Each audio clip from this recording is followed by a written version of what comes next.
You're listening to the Friends Talking Nerdy Podcast Network. Friends Talking Nerdy.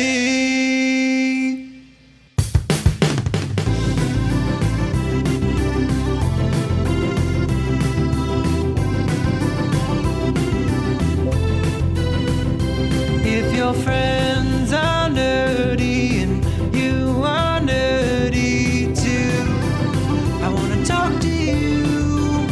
Friends Talking Nerdy.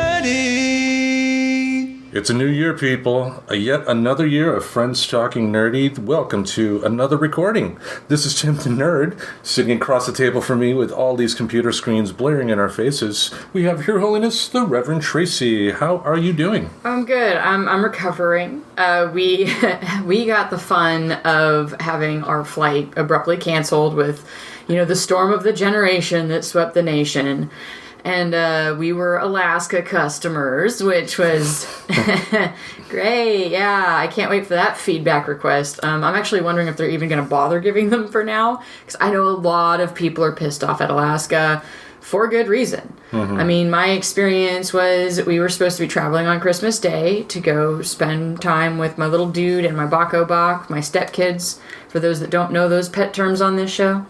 And, we woke up Christmas morning, and the Mr. Reverend, leaned over to me, and he said, first, I want to start the morning by saying Merry Christmas, and I love you. Aww. And our flight got canceled, so we have to get up and try to figure out what that means. And I just whoa, okay. So at that point, the Reverend punched a hole through the wall of my room. And gosh. Fuck. No, I wish, I don't wish. I'm not that kind of person, but I was just oh, okay. And, just kind of stumbling around with my arms, flailing in front of my face, trying to wake up and walk around and do stuff. I wound up being on hold with Alaska for 8 hours with an earbud in one ear or the other. At one point, I did have it on speaker just because I totally took the Mr. Reverend's phone and called Chase Travel, because fortunately, back when I had my good job and higher income, I had gotten Chase Freedom, which has travel benefits, and I had made the reservation through them. So very fortunately, I was able to call them, and they helped me reschedule it, because Alaska's fucking notification said that they would put us on the next flight, and then it would be up to us to reschedule it if it didn't work. They did not do that, though. So that's why I was on hold for 8 hours. When that 8-hour clock went up, their line disconnected me. So I'm very happy that I was able to call Chase and get that fixed. It still wasn't the ideal situation. I wound up having to have an overnight on the Seattle, or at the Seattle airport, which was not fun or comfortable. I did a TikTok on that for anybody who follows my TikTok. But yeah, it was kind of horrible. We lost 2 whole days with the kids on what was already going to be a short vacation. And so we did the best of it, though. We had a really awesome time. We took them skiing, did great there.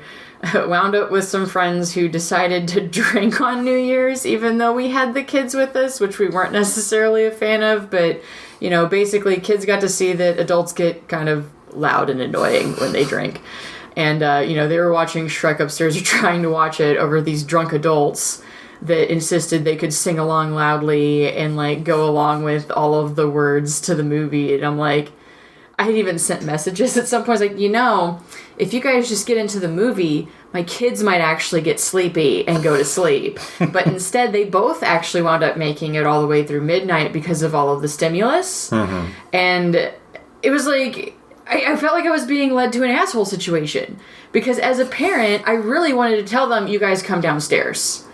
But then you're also but they put on a kids movie for the kids, already started this movie, and the kids were trying to watch it. Yeah. So I was and we just kind of waited. We wound up going into a separate room, because I have learned that the baby Reverend can hear. And the baby Reverend, much like the Reverend and the Mr. Reverend, did not like the loud, obnoxious adults, and was literally kicking me so hard I started to get nauseous. So by the way, guys, if you have ever had a pregnant person in your life and you felt they were being snooty about the noise, there's good reason, because I will vouch that is uncomfortable as shit. Your abs go through this thing where they start to get flexible and separate. At a point in your pregnancy, when you start growing. So it's he had a direct line to my gut. And I was like, okay, got it, dude. You don't want to be here. I don't want to be here either. So let's go crochet downstairs and watch something else. So and think about it too. I mean, because like it's not like the uterus is like so far inside the human body that you know you can't hear anything. I mean, it's literally just like maybe an inch or so of like between the uterus and outside of the body. They can hear. That was actually something I had learned that the Mr. Reverend told me about. You know, my kiddo's mother. Is that they had to leave a movie theater once because, and I think I've even mentioned on the show, I don't like going to movie theaters because they've just made it so stinking loud now. Mm-hmm. I should not feel sounds. Like, that is not what I go there for a movie, and that's why a lot of the reason, like, I just stay at home. Like, it's less to do with the crowds and more to do with the noise. Mm-hmm. But, yeah, like, I think it was my oldest Baco that he said she was pregnant with at the time started kicking so hard that they left. Because it gets physically uncomfortable. So you stack that with the fact that the Mr. Reverend and myself who don't drink, I definitely don't drink right now, and even outside of pregnancy, it's like a rare occasion that I will have a beer because it sounds really good on tap at a place that has like good porters and shit. Yeah. Sorry. S'mores porter, amazing. Mwah. It's like drinking a little dessert. I will have that from time to time, but I don't get like a pack of something to get drunk. That's just not my life anymore. You're not a Schlitz gal. I'm not. I'm not a Pabst Blue Ribbon person. I'm not that person. And it's like, everything in me wanted to tell him, I was like, hey guys, I really need you to keep it down. But then there was that part where it's like, but that makes you an asshole. You're telling everybody to not do what they want to do for you. And so, like I said, I chose to go into the other room. The Mr. Reverend joined me. We watched like some Forged in Fire and some Letterkenny downstairs. Still though, I mean, you did have kids there, so it's not, I would not consider it an asshole situation because at the end of the day, if, you know, the kids were supposed to be in bed and that was their primary sleeping spot, they should have listened. It wasn't. Like, that was why it's like, we kind of talked it out and was like, well, you know, the kids said they wanted to try to stay up until midnight anyway. It's fine. We can recover and bounce back tomorrow. And it wound up working out fine. We had our morning with the kiddos and made breakfast and all this stuff.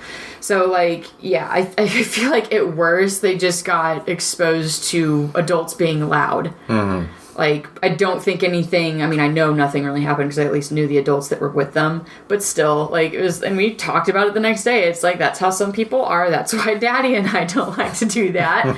It's just not our bag. Yeah. And I'm glad you guys had fun. It sounded like you guys had fun because we could pretty much still hear them from downstairs. Like, yeah, it was mostly like just bad sing-along and bad talkovers. Indeed. Well, I held the home front up here. It was me and Beans, and we had a good time. Beans, at one point, and I even sent you a picture, came into my room and voluntarily just hopped up on the bed and chilled for like 20 minutes. Ended up having a date. Oh. Yeah. You know, too long didn't read version, you know, if there are people out there that do have money on me dying alone, you're still in the game. You know, so... but you know, with a joke like that, you know, it wasn't a bad day per se. It was just, you know, essentially just two people talking. I think everybody's had those types of dates to where, you know, it could go either way in terms of, I could put some more time into this and maybe something will occur, but, you know, she chose not to, you know, her choice. So is what it is, but, you know, it wasn't a bad experience. I've had plenty of bad dates before, and that does not qualify as a bad one. Yeah, she did I tell you about the toilet date? No, I don't think you told me about the toilet date, Tim. I know I've mentioned it on the show before, but it was in my 20s. Brought a woman to a movie theater, and before the movie started, we were talking, and then out of nowhere, she just casually brought up the fact that when she was in juvie, she used to yell into the toilets because if you yelled loud enough on the girls' side of the juvie dorm, it could go to the guys' side of the dorm.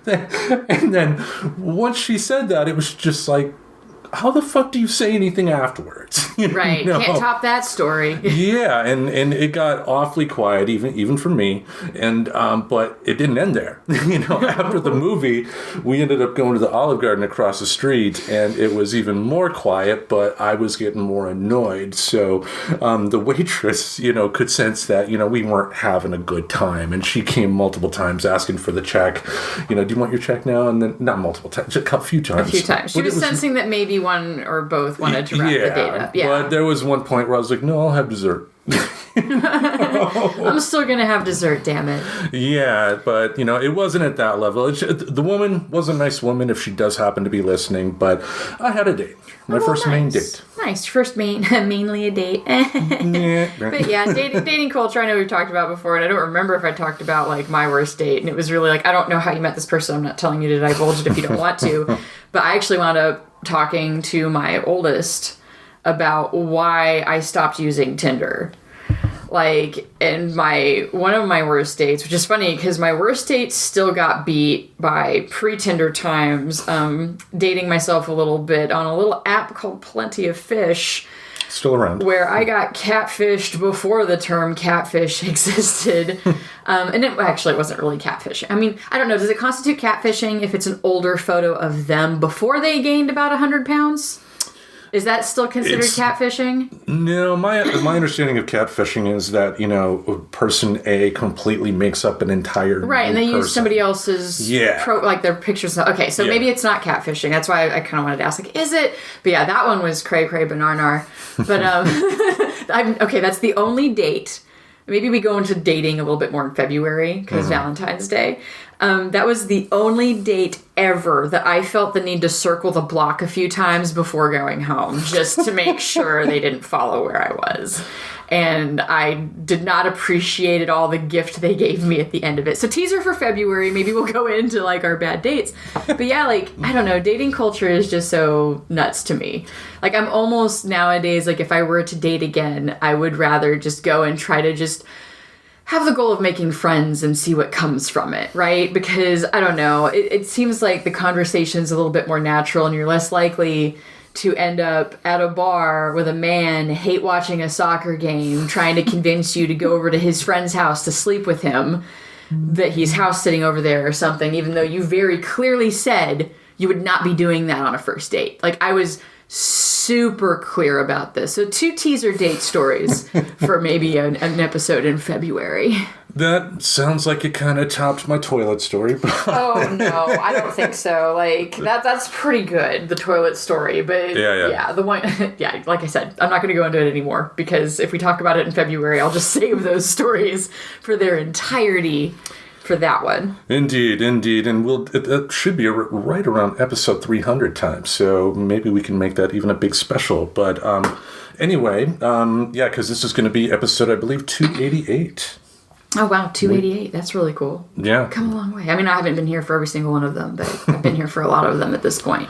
Indeed, you have. But you've been here in spirit the whole time. Let's put it that way. But speaking of that, before we dive into our main topic, we got a new announcement to talk about in regards to a new show headed up by myself. It is going to be called Tim's Tremendous Tapes. And what it's going to be is it's going to be me doing music reviews for albums, and the show is going to be exclusive on Spotify because thanks to Anchor I have the ability to play a track from each of the albums that I do mention. With my work situation being what it is, the fact that I'm able to listen to all the music I want during my shift, I thought, why not find a way to kind of, break myself out of my bad habits of feeling, self-pity and all that stuff by trying something different, something new. And one thing that, has definitely helped with my depression ever since the show started is podcasting. So, I am going to be listening to an album a day at work, and then after work is done, I'm going to come home, fire up the old Anchor box, and give my thoughts on that album for 10 minutes, and then play you all a track. We're looking at January 12th. That's a Thursday for the debut of Tim's Tremendous Tapes, alliterative baby. We like alliterations here. Indeed. The first theme, not every week is necessarily going to have a theme, but being that, we're talking, our main topic for this week on Friends Talking Nerdy is going to be about screwing New Year's resolutions, I thought, let's look at some 5 albums from the year 1973, 50 years ago, and see which ones kind of have stood the test of time.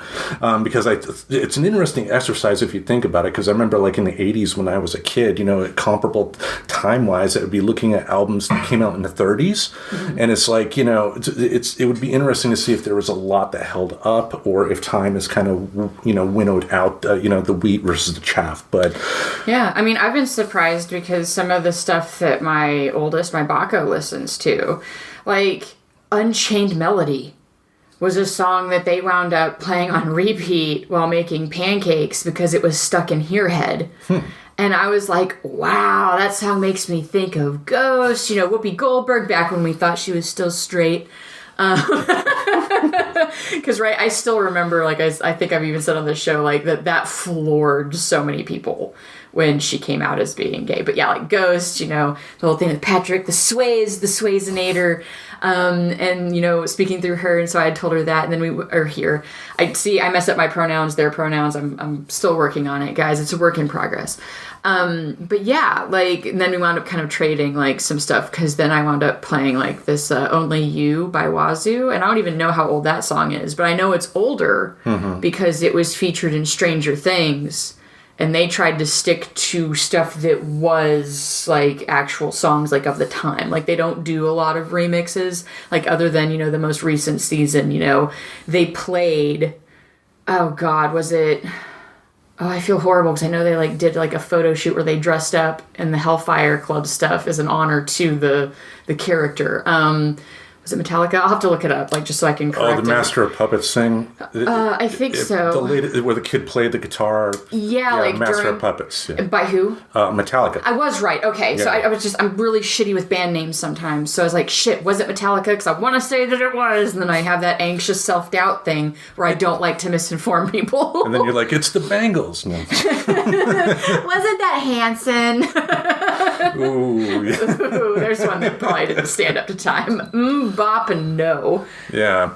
Anyway, like I said, January 12th will be the debut of Tim's Tremendous Tapes. It is going to be a Spotify exclusive, but I definitely encourage you to give it a listen. The Reverend does as well. If you go to our show notes, we're going to be reverting back to our Linktree link as well to kind of give you one central place to go to find out all you need to know about Friends Talking Nerdy, wherever you can find us on the World Wide Webs and all that. And we will add the information for Tim's Tremendous Tapes at that particular time. Yes, which, right, like, we may be turning down the website.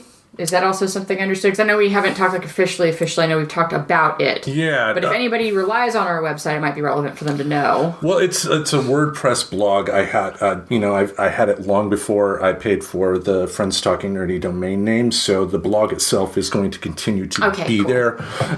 It's just, it was kind of basically somewhat doing the same thing that Linktree does, just at the end of the day, it wasn't as pretty as I would want it to be. So Linktree made a little more sense too, just because people are expecting there to just be a page of links.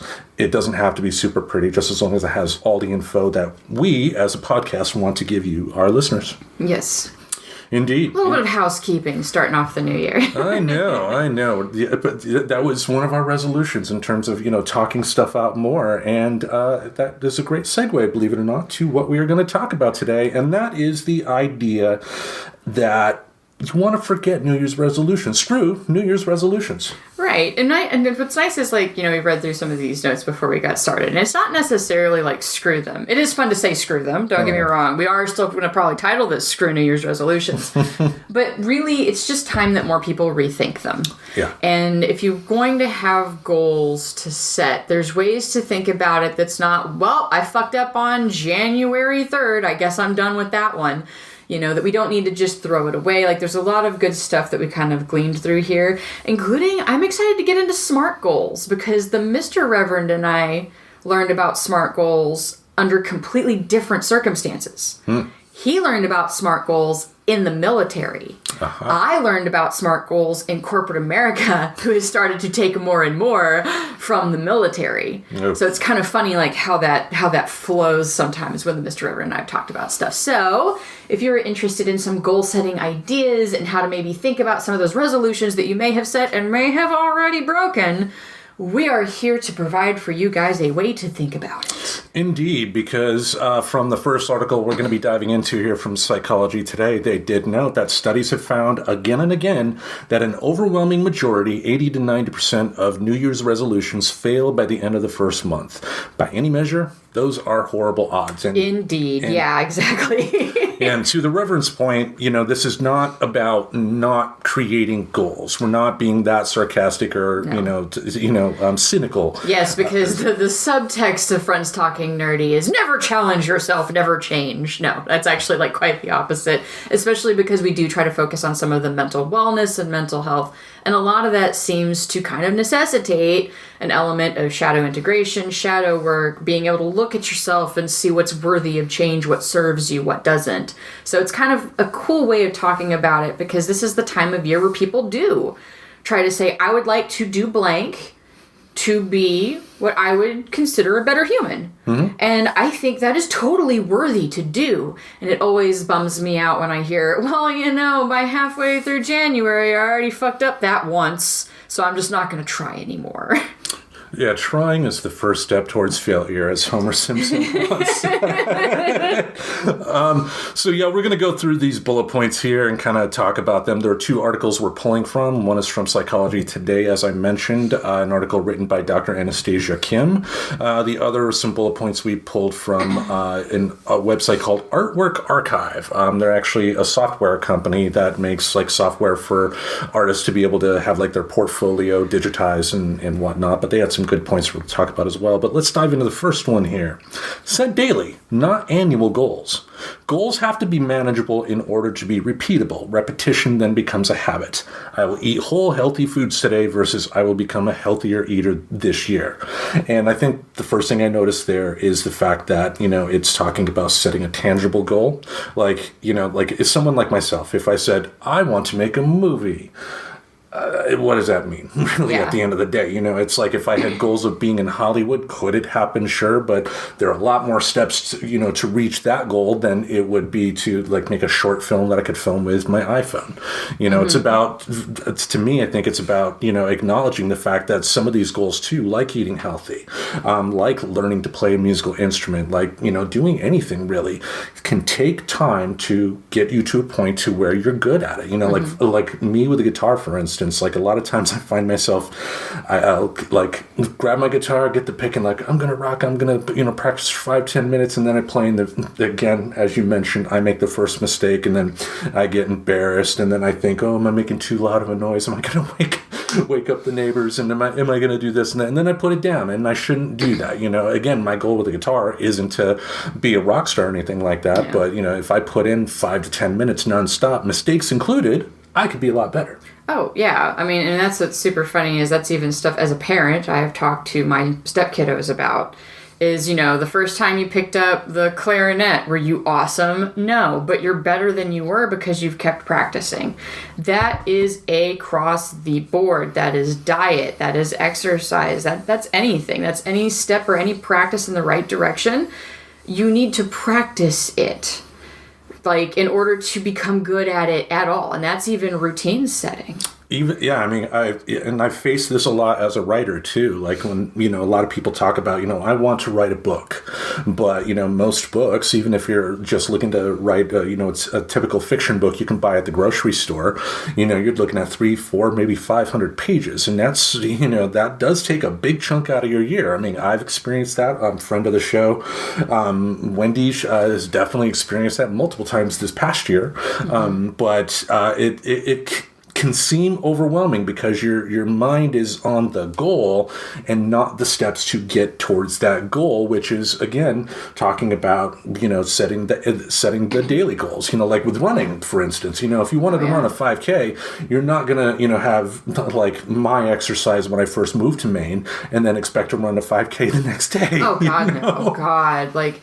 Yeah, it's the little steps. You have to do a little bit at a time. And like, given that I have a family of runners and I know we are going to be doing a 5K this summer, a handful of months after having the baby Reverend, I am going to have some daily goals around that. Now, I do want to preface that I do love the idea of a daily goal, not annual. However, if you did want to try to tie this into a fun thing that you can look at the end of 2023 and see how you did, there are all sorts of fun task tracking apps out there that are absolutely free. That'll even give you a fun little chart. Or, just letting you know, like, you had, 80% success in this. And I think that feels better than going into the next year going, well, I didn't do any of the things I said I was going to do, right? Like, you can at least know how well you did at it.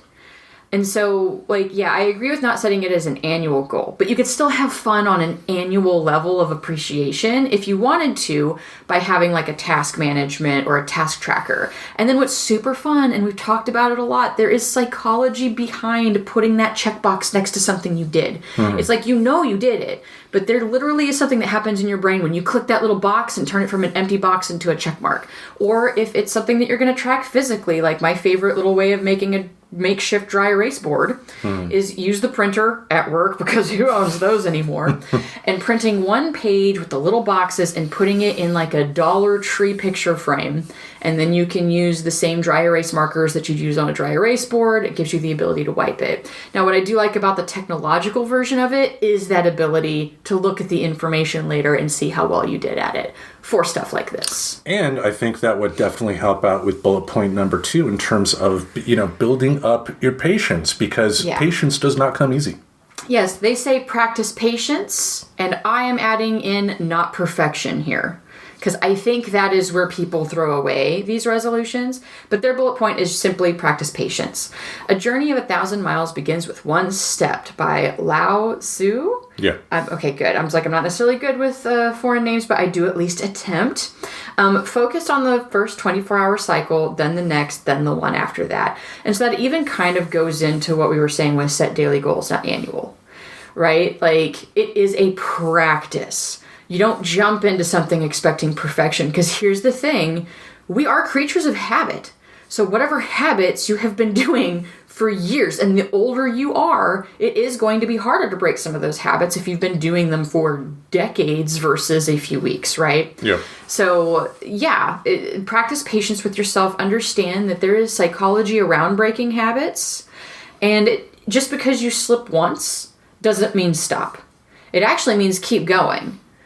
You should build that perseverant attitude about making mistakes and slip-ups. And you know what? If your goal is eating healthier and you want that Wendy's bacon cheeseburger, which I shout out specifically because that is my thing that I want every now and then, and I refuse to feel bad about it, it's okay. Just don't eat it every day. Don't then justify, well, I will do it once a week. No, it's probably not good once a week either.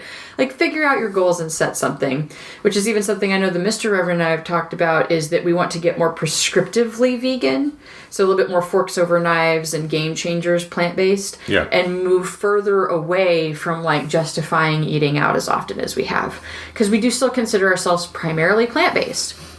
But we've kind of noticed that we've picked up some bad habits since moving to Maine. Thanks, Tim. No. But no. Actually, it was before you. It's everything to do with there is not... Shocker, folks. There's less vegan restaurants here than Portland, Oregon. So we've justified a little bit more. We actually talked about it because the Mr. Reverend and I, that is something that we are very alike on. We are goal setters.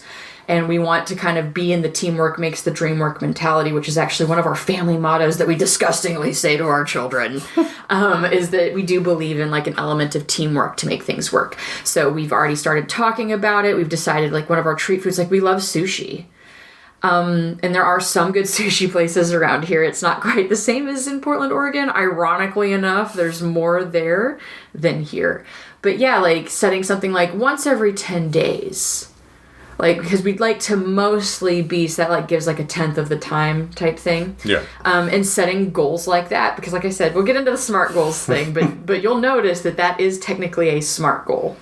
Well, one thing, too, I think, kind of piggyback off of number 1, I mean, you mentioned the apps that, you can use to help you monitor your overall goal.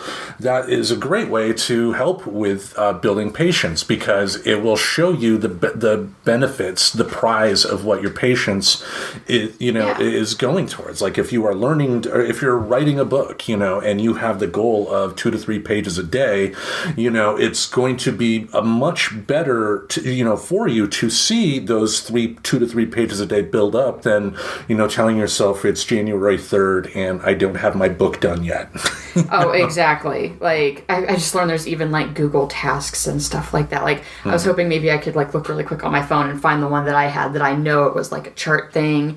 So, and you can notice, and hey, that's still progress, right? Like, if you fuck up a lot at the beginning of January, February, and March, but because you've been determined to set these new habits, you'll then notice that you're missing it less as those months progress. And is it not worth it to continue, especially if it's for a better version of you, to keep working at those things through the year? Which definitely ties into the next bullet point here. Praise effort instead of the outcome. Instead of saying, say, sorry if I can talk correctly. Let's rewind that tape. I am moving in the right direction with my diet and exercise versus I lost 5 pounds. The first one acknowledges the daily aspect of what you are ultimately looking to achieve. The second one, the I lost 5 pounds, is a nice goal, but it's not acknowledging the work that you put into it because, again, you're going to have days to where you fail. Even when it comes to exercise, when it comes to eating right, you're going to be at the grocery store and see that pint of Ben & Jerry's ice cream and think, fuck it, I'll buy 12. Oh, God, okay, just because weight loss is a very common one. I don't mind that being the underlying example theme that we go through here. Weight fluctuates so much. Like, the Mr. Reverend and I joke that he's the physical activity, coach, and I'm more of the dietitian in our relationship. And no matter what you're doing, if it's diet, exercise, ideally you do want to do a little bit of both because both are going to be better for your body overall, your weight is going to fluctuate for a variety of reasons. Ooh, yeah. Like water intake, if you're retaining water, you're going to easily gain that 5 pounds back, but you didn't really gain 5 pounds of fat back. Now, if you're doing a heavy muscular building activity, muscle weighs more than fat. So don't get yourself down because your weight has fluctuated. Focus on the habits. Focus on the fact that you're doing things that you know for a fact are good for your body. And that is going to be a little bit more psychologically rewarding for you, especially than beating yourself up about it. Because that's unfortunately where a lot of people tend to go with these things, is that you get mad at yourself. And that's part of the, fuck it's. Like giving it the fuck it's. I'm done. Halfway through January, I was down 10 pounds in the beginning and now I'm up 15. Don't succumb to the fuck it's because you didn't meet one parameter. Because that even goes into understanding what your goal is and how to get to it. And the understanding that, like I said, in the weight loss example, you're not going to always go down. You're going to have a day or two where you go up, especially if you are a female-bodied person, because the fact of the matter is we have cyclical hormones that causes water retention. And especially with the diet thing being a little bit more female-lent than male-lent as far as goals go, because we have such a focus on female bodies being very lean. I'm not saying men don't get it at all, so please don't hear that from me. I do understand there's a lot of that physicality and vanity towards men too, but it does seem a little bit more leaned and pressure on female-bodied people. Our bodies work against us on this just because of those cyclical hormones. You're fighting cravings, you're fighting water retention that's going to happen kind of no matter what you do. So be easy on yourself. And like I said, like this says, focus on the effort, not the outcome. If you know you're running or doing your exercise and you know how you've been eating, maybe let that be the thing that validates not beating yourself up over a 5 pound gain. And I think, too, that praising the effort, especially when it comes to exercise or eating right, acknowledges the fact that it is a long-term goal that you're looking to have compared to a short-term. Because, like I've noticed myself, with my job, I'm much more physically active than I have been the past couple of years. So I've definitely had days to where I've come home and, hopped on the scale and noticed that I've lost, 2 to 3, sometimes 4 pounds. Now, with the way I eat, I immediately ended up gaining those back by the time I get back to work. But it can definitely happen. But the point is, recognize the type of goal that you have. If you have a short-term goal, great. If your only goal was to lose 5 pounds by X date and you do that, that is great. Yep. But if you're looking at the long term, praise the effort, because, you know, similar to like learning a song on the guitar, you're going to mess up. Yeah. You know, you're not going to play it absolutely perfect first time, as the Reverend mentioned, but it takes time. And if you are praising the success that you made, if you complete 70% of the song without a mistake and then you make a mistake, that's still 70% of the song you did. Mm-hmm. Yeah, like, and also, really, 5 pounds gaining isn't really that you failed. Mm-hmm. The way that, because we have a scale, we have a blood pressure machine, these are metrics. They just tell you how you're doing. Like, so yeah, if you're noticing that you're always gaining weight, for example, like Tim the Nerd just said, maybe that means like, oh, okay, maybe I really should clean up what I'm eating on my days off. Mm-hmm. Or like the Mr. Reverend, one of his primary goals is to lower his blood pressure a little bit more because, as mentioned, we picked up some habits that haven't been so great for that. And, you know, especially being out of town and eating out a lot more this last week, his blood pressure is a little bit higher than we'd like. But we're not going to beat ourselves up about the number on there because it's informative. It's still important to do. So don't not step on the scale. Use it as a metric to see how you're doing, because if your overall goal is really to have a healthier body, then the number on the scale doesn't really mean as much, right? It's not, I need to lose 50 pounds. Versus, I want a healthier body, and you're using that as a gauge to be like, how is this doing? Is this working? Do I need to reconsider? Maybe paleo isn't the diet for my body.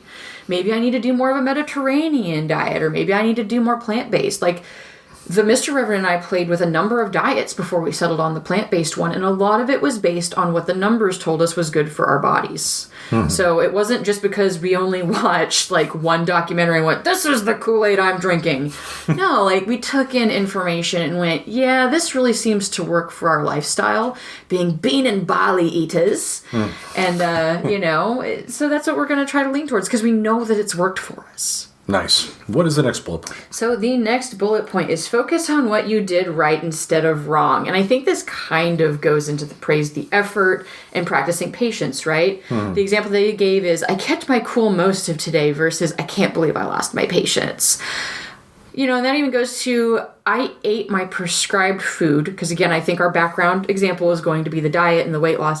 I ate my prescribed food and did my exercise, but I succumbed to the Wendy's bacon cheeseburger. Mm-hmm. Well, that's only one action out of how many a day? Like, let's just pretend you have one exercise routine and 2 other meals planned out. Well, that's only a 25% failure rate then, if you look at it that way. You failed at one of the 4 things: breakfast, lunch, workout, dinner. So, like, that's really not that bad. It beats the shit out of the 80 to 90% failure rate of them overall that we talked about at just the top of the show. Like, that's actually pretty good. And again, if you wrap it into you're practicing something to get better at it, I can speak from personal experience. When you remove a lot of the salt and stuff from your diet, you do detox from it. Because hard fact, fast food doesn't give a shit about your health. They give a shit about making you come back. There's a reason McDonald's refers to their customers as users. Like, that is a real thing. But yeah, like, so the less you have it, the easier it is going to be for you to just drive past that Wendy's on your way home and not eat there. Drive past whatever, if it's Subway, if it's Taco Bell, whatever that thing is that your brain has gone, reward center. Like, it will get easier over time, just like detoxing from anything. And think about what you said, though, too. I mean, you know, if you're eating, 75% of the time healthy, and then you get that one burger with, like, 1 maybe medium or large fries or whatever, that's fine. You know, that's what would be bad would be if you ordered 5 burgers and 3 things of fries and then ate them all in one sitting. Right. You know, I mean, it's acknowledging too that, you know, the stumbles that you do make are not catastrophic stumbles. Yeah, they're not. And you even have to realize that you can set goals based on what your old habits were. If you were the person that always got the large combo with an extra side burger, for example, maybe your first step is, okay, I'm going to go through this drive-thru, but I'm only going to get a medium combo for less fries. Mm-hmm. And then you can even kind of okay, well, I'm going to go through the drive-thru. I'm getting the medium combo, and I'm not getting that extra burger for $1 or whatever the freaking deal is on it. Because, again, it's to bait you into eating more of their food. They like that their food is addictive. because they want you to come back. It's a business model. Yeah, I mean, the bundle packages are only, what, like $1 or more than just, like, the sandwich itself? Yeah. You know, I mean, they're trying That's to hook why. you. It's trying to hook you on their stuff. So, Yeah. you know, you can set goals kind of based on what you know your habits are, and in which case, anything less is a success then, right? It's no longer of, I failed because I went to Wendy's. It's like, yeah, well, I went to Wendy's, but I stuck to my plan if I was only going to get a medium combo for less fries, or the next time is a small combo because I felt like it's been easier, right? So you can do things, and that's where it's like, yeah, you're still getting it right because you're still overall moving in the direction that you wanted to move in. Indeed. All right, the next bullet point here, be your own best cheerleader. Yay! We really are our own worst critics. No wonder we struggle. The kinds of things we say to ourselves, most of us would not dream of saying to others. So be nice to yourself, encourage yourself, and tell yourself that you would say to others who are striving to work harder and be better. And this reminds me of the drummer of The Who, Keith Moon. The last album he did was the album Who Are You? And the title track ended up becoming the theme song to CSI. You know, but he was doing the drums on that particular song, Who Are You? And was kind of struggling because that was near the end of his life when his drug and alcohol habits ultimately came to take his life, unfortunately. But he ended up playing the drums really, really hard on the Who Are You track, and then at the end, he was super happy, and he goes, "I'm still the best Keith Moon type drummer in the world." And I take a lot of inspiration from that because, he wasn't comparing himself to other people. He wasn't beating himself up over the fact that, as an older guy with a drug addiction, he wasn't as powerful as he used to be in his 20s. He was still celebrating the fact that, he was able to get through it. And I think that is a proper mindset to have. Right. Yeah. Like, you should be your own best cheerleader. You really should. That's like your one source that's like going to be consistent for you. Like, and it's not your friend's job to constantly validate all of your decision. It's not my partner's job to constantly validate my decisions, right? Like, it has to be on me. Absolutely has to. And if you can't do that, that very unfortunately might be a symptom of an underlying issue that you may also want to consider addressing, because you should be wanting to vote for your own success and to cheer yourself on. And if you really can't, that's a symptom of some mental health stuff that might be worth investigating separately from your goals. I mean, think about, whether it's between you and I or the audience here, if, we talked about, the show in terms of not being our own best cheerleader. The show sucks, the sound sucks, this sucks, that sucks. I hate how much I clear my throat, because literally I just did it again. I was like, God damn it, I'm going to hear that later when I listen. I'm going to be mad at myself. I say indeed way too much. Indeed. Well, I noticed, like, when I first started listening, it was like... Like, I was such a teeth sucker. And I'm like, oh my God, I'm so glad I started listening to that show, or to our show. Because that was one of the things that was one of my goals, was listening to the show so that I could improve how I speak on the show. And I would have never noticed that I did that had I not challenged myself, and instead of giving myself the pass of, I'll just be too self-critical. Like, no, it's good to a point to be self-critical. Don't get me wrong. Yeah. But when you do it too much, right? Like, you're not balancing it with that cheerleader thing. Because I could have been self-critical and been like, Tim, I suck. I'm not going to be on the show anymore. No, that's not appropriate either. It's more like you can do it. You can do it, Reverend. You can stop sucking on your teeth. And if you clear your throat, like, maybe like just try to point to the side a little bit more so it's not as loud in the microphone. It's basically acknowledging that, there will be mistakes. I mean, neither one of us are, pretend that we have, that everything runs perfectly all the time here. Right. We're humans. It happens. But we both believe in what we do. And I think, having that mindset of, believing that, the end goal is definitely, worth the work that you put in, we'll say everything. Yeah, and that even goes into the next one, just to go ahead and then we can kind of wrap those two together. The last bullet point is forgive yourself for missteps. I've been practicing this one sporadically for many years. I find it especially helpful at the end of the day when my personal inner critic is at its worst, having taken inventory of the day's activities and my inevitable shortcomings. It reminds me that I am human and fallible, which also makes me relatable to others for whom I receive and provide support. So that is why, I know some of the feedback we've gotten on this show is people actually appreciate that we're human And don't try to have this super polished version of ourselves. Like, we've gotten some genuine comments from folks that it feels like you're in a room talking to your friends, which is what I take as genuine. Because your friends are not always going to be perfect. And so, like, yeah, forgive yourself for your missteps. Like, and again, going back to that example of getting the drive-thru on the way home, we've talked about that before, where your decision fatigue starts to stack through your day. So on the way home, when you don't want to think about the food that you need to make, it gets really easy to justify making unhealthy decisions for yourself because it's a grab, it's quick, it's easy, you don't have to put effort towards it. So yeah, forgive yourself for your missteps and being your own cheerleader, super go hand in hand.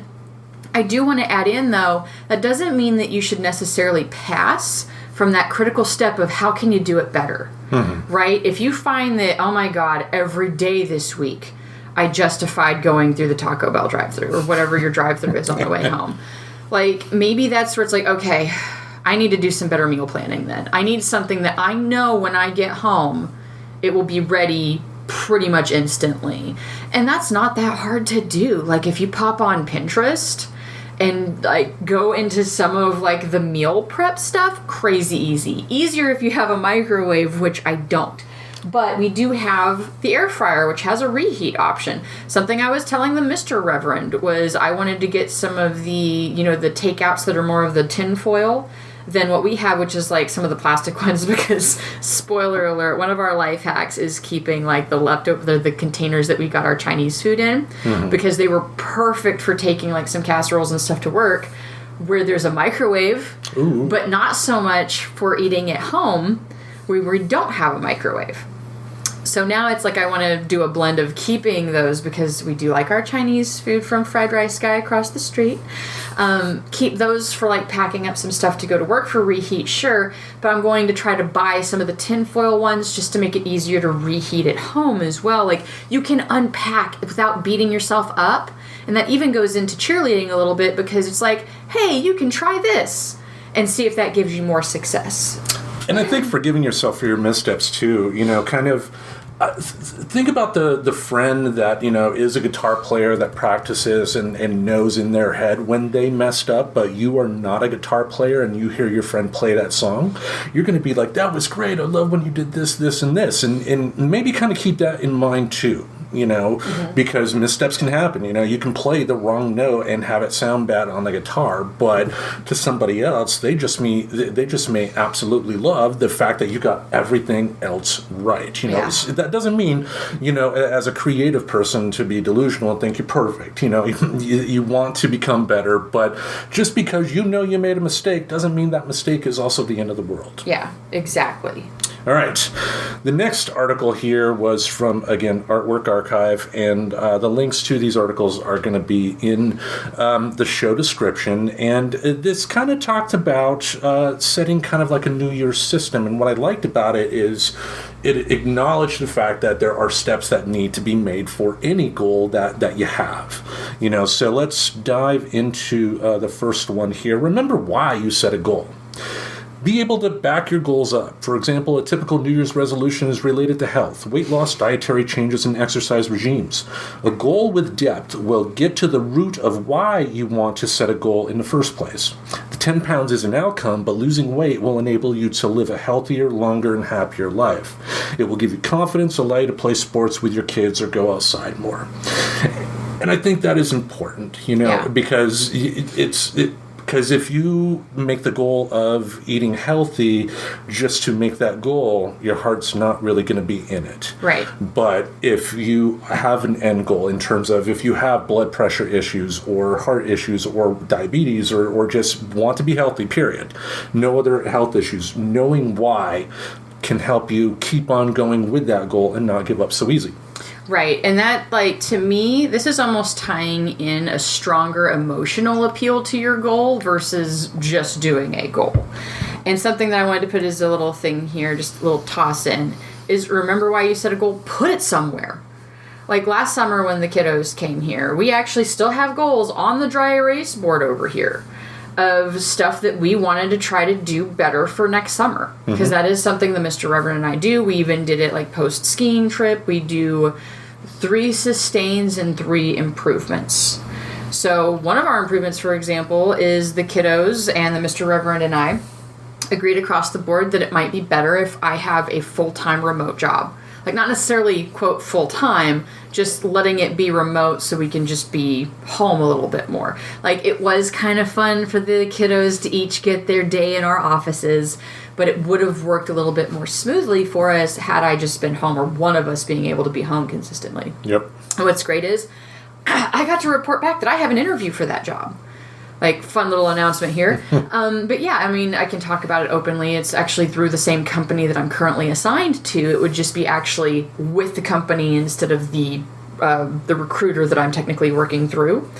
So it's super exciting. I actually have an interview today that I get to start prepping for once we're done recording. Here, I get to go LinkedIn stalk some people. But yeah, put it somewhere.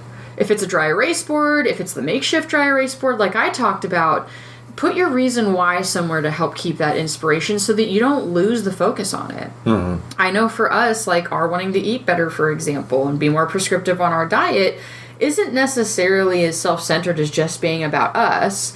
We want to live a long, healthy life so that we can be that support network for our children. And the best way to do that is to be physically healthier so you don't have those, secretive heart attack risks, which is something that we had learned a little bit more about, like watching Forks Over Knives and Game Changers. Like, being able to re-watch Forks Over Knives with my mother-in-law over Thanksgiving was a huge refresher in why I wanted to eat healthier. Because the guy that's, like, the one doing the documentary talks about that he always thought that he was in pretty good health. Like, he knew he had some bad habits. But then he had, like, this test that basically said, like, well, I mean, your cholesterol looks okay, but this number here indicates that you could seriously have a heart attack anytime. Like, because it does some kind of, like, pressure test or something. Right. And not everybody looks for that. They look at cholesterol. They look at other things. Honestly, if you look physically fit, they might not do any of those tests because there is a large assumption that metabolic disease will always have the same symptom of obesity, and it doesn't. Like, at the Mr. Reverend's work, I know one of the guys that worked there was a fitness person. He actually had a heart attack at the gym because it was one of those situations where that was what was going on. He was still having a metabolic disease going on in the background or something. Like, I'm not going to pretend to know his whole chart, but this is my assumption. But, you can have those things still work out and be working against your heart health and not realize it. Yeah. So going to a doctor is another way to check your metrics just to see what you need to do. Is what you're doing working, or does it only look like it's working? But basically remembering why you set a goal is great. Don't feel bad or self-conscious to put something somewhere to remind you why you're doing it, even if it's like in the privacy of your bedroom. If you don't want it like in the living room where all of your guests or roommates, if that's your situation, can see what it is. It could be like Homer Simpson. He had on his the "Do It for Her" sign when he went back to work at the nuclear power plant. He did it for Maggie because Maggie was born, and he initially thought it was the episode where they talked about Maggie being born, and like before he found out, he ended up quitting the nuclear power plant to go work at a bowling alley. But then he went back to work and then pushed the pictures in such a way over a sign that it says "Do it for her." Yeah, do it for his daughter. And that being said, like still investing in your own longevity and health, like, is still worth it even if you don't have children in your life. I was just saying, like, for us specifically, that's more of our major goal, is the end state being that we want to be around longer. Yep. So that we can be supportive for them. There's also lots of reasons to want to be around longer that don't involve kids. Like, it's also just having a healthy, comfortable life till the end. Because I don't know if you guys notice, sometimes older people who don't seem to be in great health, that it looks like it's just painful to exist. I would rather not those be my final years on Earth. Like, there's that element too. So... All right, the next point here, I know you've been chomping at the bit to talk about. That's why I was excited it landed on me as an even number. Make your goals, quote, smarter. And this is the thing that I was talking about at the beginning, SMART goals. Successful goals are goals that are well thought out and doable. SMART goals are specific, achievable, realistic, and timely. And since you guys aren't looking at it, realize that does spell out SMART. But, anyway, There's also like supposed to be an M in there that's like, I just noticed wasn't in here. It's silent. No. It's a silent M. Knowing why you are making a goal is important. To get to the why, you must also understand that there are many pieces to achieving a goal. So picking out your measurable thing, like, yeah, sure, if you want to lose 20 pounds by the end of the year, because I'm not saying that's a bad goal. It's still a goal, but you can still make it kind of smarter, right? You can make it measurable. I mean, that's obvious because you can weigh yourself every once and again. Specific, realistic, timely. So realistic isn't going to be that you're going to lose those 20 pounds in the first few months. Realistic also needs to fold in some of the stuff that we talked about at the beginning, which is your weight's going to fluctuate. You're not going to always see a downhill trend. You're going to see fluctuation in that, and that shouldn't be discouraging because realistically you should expect that. Timely also goes into it. You shouldn't expect to lose the 20 pounds in the first few months because that's wicked unhealthy. Like, that's not a good thing. Rapid weight loss is normally not the best or longest lasting, right? Crash diets happen, but crash diets normally get packed back on really fast too. So something a little bit more realistic is warranted there. And specific, and that even goes into some of the daily goals being that you get up and do a stretch or like find a yoga app or a workout app just to go through something. There are numerous free workout apps out there that you can even fine tune because they'll ask you, how fit are you already? Like, there's a lot of folks that have put stuff out there for the low price of being annoyed by ads every now and then. And then if it's really worth your investment and you really like an app, you can totally pay for the version of that doesn't have the ads. Now, fortunately, some of the weight loss apps are smart enough that their advertising company and agreements aren't with, like, your Wendy's and your McDonald's and your fast food places, right? It's normally with other, like, fitness groups or possibly, like, it might be more cookie-based. Like, for example, a lot of my ads right now very suddenly are on the indoor hydroponic garden that I looked into one afternoon out of curiosity. That is now my world. According to Google Skynet, it thinks that's the only ad I'm interested in because I went and looked at the website and I didn't buy it. But I did spend some time on the website, so that's where it's at. So, yeah, you can make those goals smarter.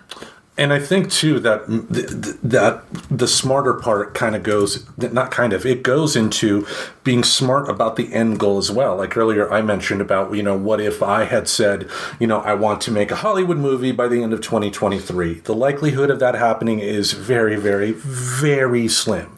But if I was, focused on making a movie, I could take an assessment of what I can actually do to make a movie. And, with the tools that I have available, I could make a short movie at home with friends maybe, but that's still a movie. And, with places like YouTube or something like that, I could easily upload that and, make better steps from there to ultimately get to the goal of potentially, working theoretically in Hollywood. But it's about being smart and, taking advantage, being smart and acknowledging what you can actually accomplish over a given time period. And I did find something really quick because it was bothering me they didn't have the M in there, and I knew for a fact there was one. So here's a quick recap. These are tips for writing SMART objectives. This is from samhsa.gov, which appears to be some kind of native. Like, I didn't research the website. I just wanted to find something that I knew was like, that's right, measurable. That was M, measurable.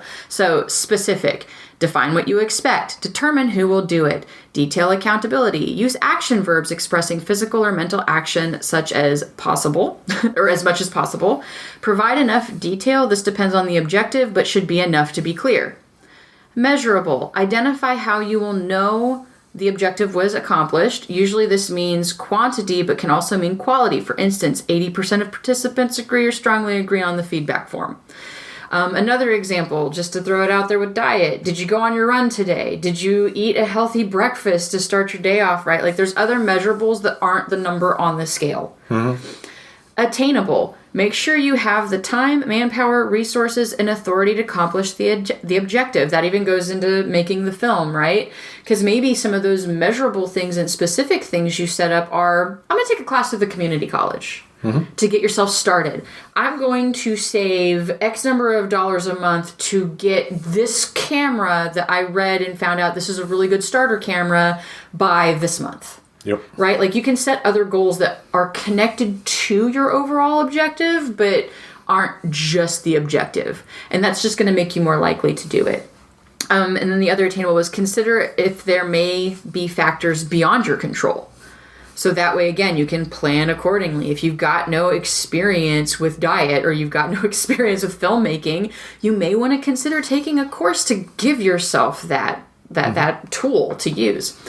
Relevant. The objective helps you meet the purpose of what this says, the grant. So this is like a little bit more, the article itself that I found is about grant writing, but still the purpose of the goal. The objective is aligned with like your goal, basically. Yeah. Time bound.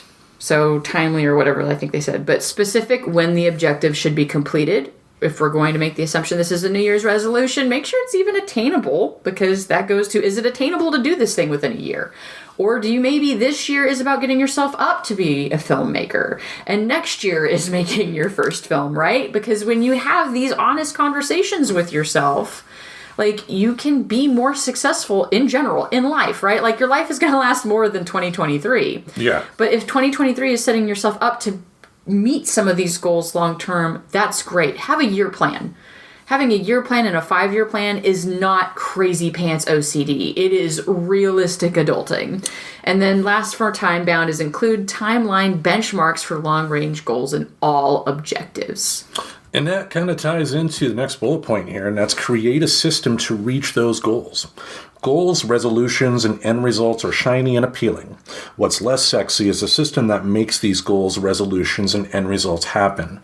Resolutions fail when there isn't a system and plan in place to back up a goal. Close the gap between your aspirations and your reality with a system that works for you. You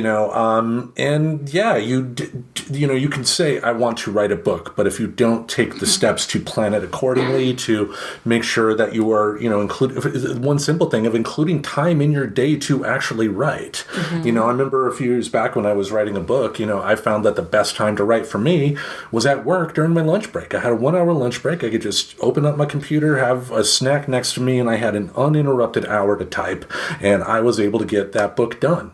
Mm-hmm. So it's that was the system that worked for me with that, and I think that's what you want to do, because it's great to have a goal, but if you and I've learned this the hard way over many years, if you don't make the steps to make that goal achievable, I guess, to plan for it, you're gonna fail.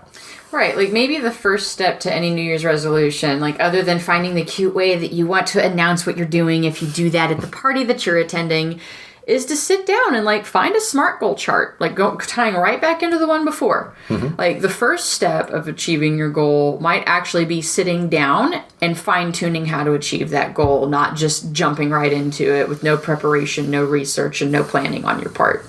So again, healthier lifestyle, it applies. Making a film, it applies. Writing a book, it applies. Yeah, like the Hollywood example, like if I just happen to just write a Hollywood script and send it into Hollywood, they're going to throw it in the trash. Mm-hmm. But if I took the steps to, go to college, make connections, and, met up with an agent and then submitted it that way, and then they take a look at it, I will have put in the work to show the folks in Hollywood that maybe he's, worth taking a chance on. Exactly. And this all ties into define the how to make your goals a reality.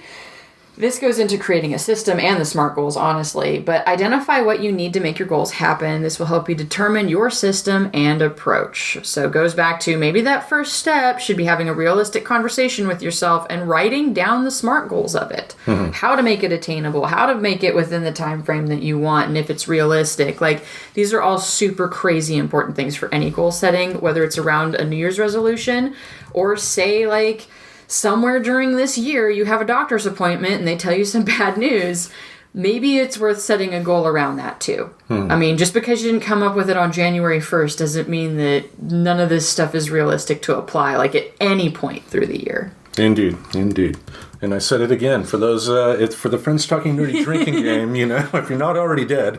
If you're going to drink every time Tim the Nerd says indeed, you should do so now. I said it again. Boom. Maybe drink a shot of kombucha instead of beer. It's gut health. Maybe I should be drinking kombucha if I say that again. I won't say indeed again. And you'll either end up liking kombucha or hating your life. I mean, I maybe I should love that stuff since I love cold brew, but that's a different story for a different day.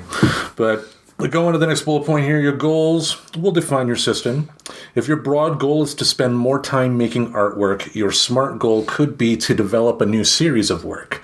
Then your system could be to set your alarm earlier 3 times a week to get a jump start on your daily task and spend focused time on your art later in the day. And that kind of ties in with the announcement we made at the start of the show with me doing a new podcast here.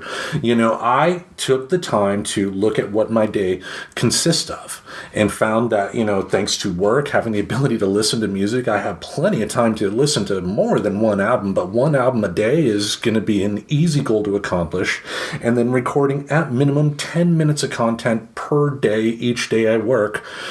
You know, when I add songs on, that's going to be more than an hour of an episode of a podcast, and boom, I have it there, and it's built slowly throughout the week. You know, so take that time. You know, it's great to have an end goal in mind, but don't be so oblivious to the daily steps it takes to get there. You know, and throw out another thing, if you're writing a book, you know, you want to put the steps in place to, you know, acknowledge the fact that it does take work. You need to get those 2 to 3 pages a day done in order to, at the end of the year, have something to work with in terms of editing. Oh yeah, and like even nowadays, like what's kind of great is about the time that we live in is there are people who have figured out general paths to getting certain things done. Mm-hmm. For example, if one of your goals is to just have a cleaner house, right? And that even ties into the mental health space. We've talked about it. We brought it up a number of times that clutter in your space and having an unclean space can actually act on your brain similarly to that decision fatigue. Like it weighs you down throughout the day. It can make it harder for self-care. And honestly, cleaning up your space is an act of self-care. Taking care of your diet is an act of self-care, but you don't have to reinvent these wheels. If your goal is to keep a tidier space, if you go onto Pinterest or even Google, I just like Pinterest a little bit better because it's a little bit more crowdsource leaning than article leaning. Yeah. You can find like keep your home clean in 10 minutes a day. So maybe it's if you're somebody who really likes to come home and get on your Hulu or your Netflix, maybe your new deal with yourself can be, I need to do one of the 10-minute cycles of cleaning, and then I do the Netflix and the Hulu and the TV, right? Because it's not that long. It's not like you're sacrificing all of your evening to do 10 minutes of what is essentially self-care. Yep. That also keeps your space cleaner. And for those of you that are dating out there, you know, you can keep your home clean for when those dates go well.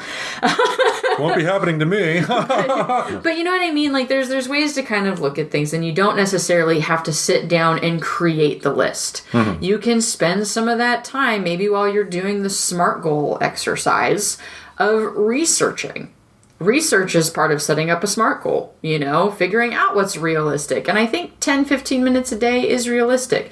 Maybe that's even, if you want to move it over to the weight loss thing, that's a 10 to 15 minute workout on an app on your phone because those exist. Yeah. You do that before you sit down and watch your TV or do whatever the thing is. Yeah, you know, if you're looking to just be healthy, you don't need to take on, like, The Rock's workout regime. Yeah, you know, exactly. It could be something as simple as, you know, going outside and walking for 10... Like you and the Mr. Reverend have made it a habit of days when I'm working, when my shift is done, walking and meeting up with me on my way home from work. And that has given you two extra, you know, an incentive, I guess, to continue to exercise that wasn't there before because of the weather. Right. And also because of my blood pressure being lower, because that's just a reality that happens to a lot of females that are pregnant, is your blood pressure drops. Well, you really shouldn't go on that morning run if your blood pressure is low. That's not typically going to be encouraged by your doctor. My doctor even said, oh yeah, because in the beginning it's, you can keep running. And then as I went in and they noticed there was a trend in my blood pressure being low, I told them, I was like, yeah, I actually cut the running like immediately because I knew it wasn't a smart idea. And they gave me kudos for that. Because a lot of females will get very adamant on keeping up with certain things, even though their body is telling them that that's not the best thing. Yep. So it turned into a discussion with the Mr. Reverend. Is like, but we're hikers. Like, we have all this cold weather gear. So we can go out and still walk, and that is better than justifying not doing anything. It goes into, we kind of reflected and realized that we had picked up some not so great habits between the move and then now me gestating a child that is depleting my body in some ways that I'm not used Thanks, to. EJ. Yeah, thanks, baby Reverend. So the last thing is have a system for your system. One system that works for many people to help tackle big projects and day-to-day tasks is an important urgency matrix, which I kind of get what that means, but I still want to look it up because I am one of those nerds that like kind of is interested in the psychology of meeting goals. Kind of like triage. Okay, gotcha. Yeah. So your tasks are either urgent or non-urgent. They are either important or unimportant. Being able to identify what type of tasks you are juggling will help you prioritize your time and energy, which this actually takes me to something that I talk to about, the friends that I do have, that I talk a lot about mental health, like practices and such, is I feel like we have a lot of people who are just too busy, that I'm throwing in quotes, to do anything. And as I kind of noticed that even in my own friend group, and even in myself, to not like pass it like other people do this, but never me. No, it's like asking yourself am I too busy or is it not a priority? Because I think if you tell yourself that you're too busy for something and then you reframe it that way, am I too busy for this or is it not a priority? If you don't feel good about saying it's not a priority, then I think that means you actually need to reprioritize what you do in a day. Right? Like, I'm too busy to eat healthy. I don't think that should necessarily sit well with people, especially if your goal is to get healthier, to lose weight, whatever your metric is there for that.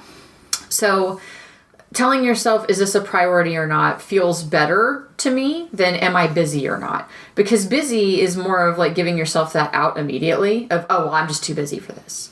Meanwhile, having it sit with you and how good you feel about saying that's not a priority.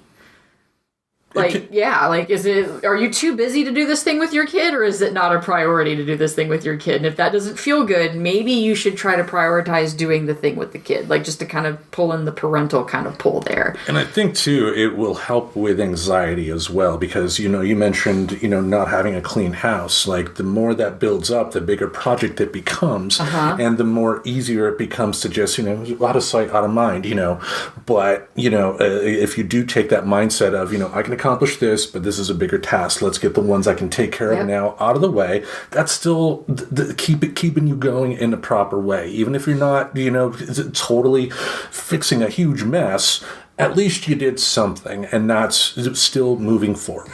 Yep, and just because it came up on the mental health awareness group that I joined somewhat recently, I was actually really proud of somebody who said, I do want a cleaner house. I know it's important, but there's so much now, because it's gotten behind and they struggle with it. And they had mentioned the idea that one of their friends just offered to come over and help them. And I was like, well, that's awesome. That's actually really great. I wish more friends were like that would just offer to help, because once it gets daunting, it is daunting. Yeah. And then set up the 10-minute a day list, to keep it up, because once it's gotten out of control, I get it. It gets really hard to motivate yourself to take care of it. But if you can find a way to like chunk through it, or maybe that is your goal for the week, is like, okay, this day I'm going to clean off the top of my dresser. And that's all I have to do is get that tidied. Yep. The next day, it's going to be reorganizing my clothes in the dresser so it makes more sense for my day. Like, I really like the whole, the idea of, and again, this is just taking away decision fatigue, but it does require being able to hold yourself to some organizational skills of when you do laundry, match up your clothes to what you're going to wear. Like, you can do that. You can totally, like, hang the pants and put the t-shirt on a hanger and put them next to each other. Or, like, one of our favorite things to do, granted, we don't drink a lot of sodas with soda tabs, but I had collected them for a little while from my coworkers. Mm-hmm. And if the hanger is thin enough, you can actually, put that soda tab, like, on it, and then you can hang the shirt on the soda tab, like, where it's actually together. Like, you can do those things for yourself. It does take a little bit of due diligence, but then it makes your week crazy easy. Like, you can make those little goals. Now, the idea is when you clean one thing, just make sure you're not making the other thing dirty, right? Because if it's clean the top of your dresser is on day 1 and day 2 is clean your nightstand, and you put the shit from your nightstand back on your dresser, well, that's just digging a hole twice, right? Like, you're digging dirt twice at that point.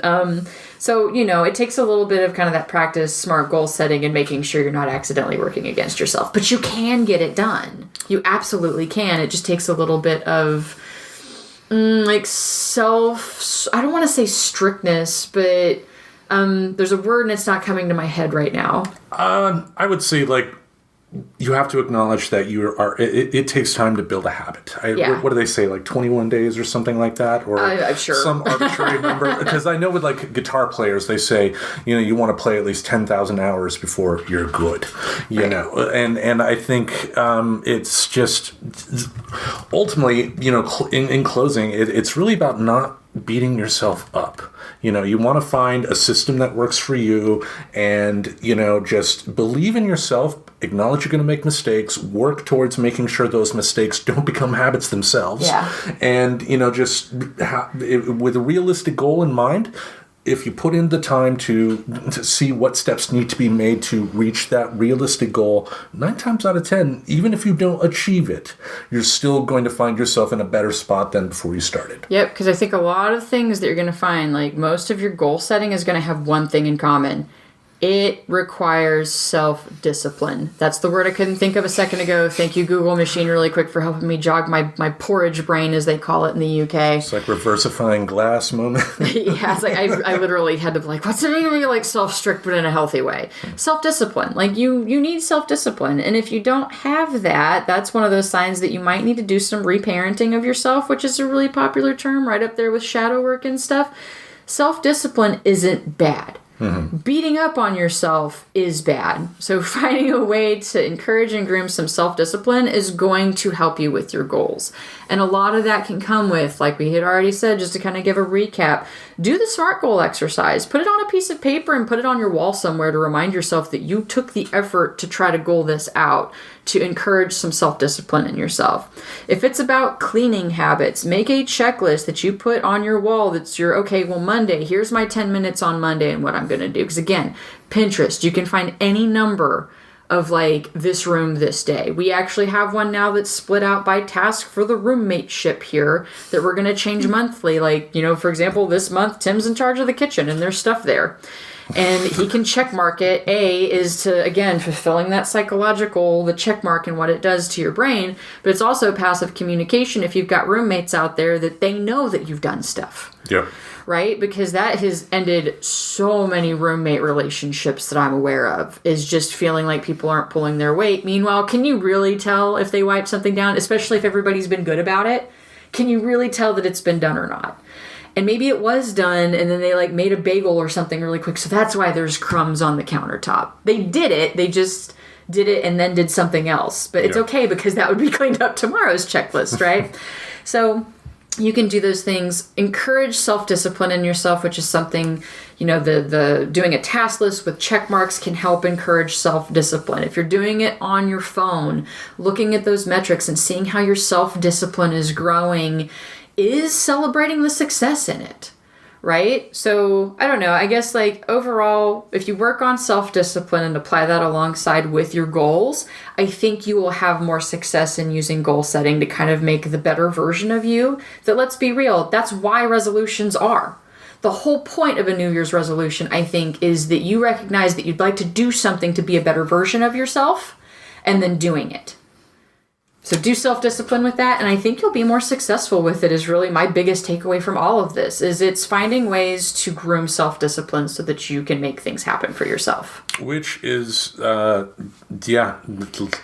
way to kind of wrap things up there. I had a thought, and it was just like, why continue that thought when it was so well said? Oh, well, thank you. I didn't mean to talk over your thought as well, but maybe that should be one of my New Year's resolutions. Talk less, Reverend. No, we don't need that. I know, you were trying to compliment me, and that was me not taking a compliment. That's something I am bad at. So. That's your New Year's resolution for this year. Take a damn compliment. Take a fucking compliment, Reverend. Well, we hope you enjoyed what we were able to provide you this week. And again, the whole point here is, don't, for me, I guess, it's don't beat yourself up. Acknowledge that it does take time.